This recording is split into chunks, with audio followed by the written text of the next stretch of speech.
কি অবস্থা সবার? আজকে আমরা যাচ্ছি রাইডার্স ক্যাফে উত্তরাতে। যেহেতু আমার বাইকের নাম্বার নেই, so metro is my last hope. তো দেখতে দেখতে চলে আসলাম আগারগাঁও স্টেশনে। আশা ভাবছিলাম ভিড় হবে না দুপুরের সময়, বাট ভিড় দেখার পরে আমার তো ভাই যাওয়ার শখই মিটে গেছে। তো এদিক দিয়ে দেখা যাচ্ছে তিনটা ভাইরা ট্রাই করতেছে বাইপাস করে টিকিট কেনার, সবাইকে বলে বলে, যেহেতু লাইন অনেক বড়। বাট বাঙালি বলে কথা, কেউ কাউকে হেল্প করতে চায় না। সো অনেক কষ্টের পর আমি আর আমার বন্ধু দুইটা টিকিট কেটে উঠে যাচ্ছি মেট্রোর দিকে। উঠার পরেই ৫ থেকে ৬ মিনিট অপেক্ষা করার পর চলে আসলো আমাদের ট্রেন। ভাবছিলাম দুপুরের সময় তেমন একটা ভিড় হবে না মেট্রোতে, রিল্যাক্সে সুন্দর করে বাতাস খেতে খেতে, এসি বাতাস খেতে খেতে যাবো।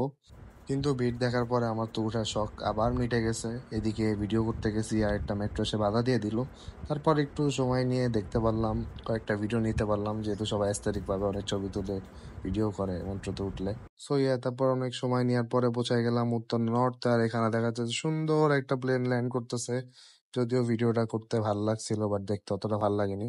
তারপর আমরা আমাদের সেই কাঙ্ক্ষিত দুইটা প্লাগ কিনছি, যেহেতু আমার N160 দুইটা প্লাগ লাগে আমার।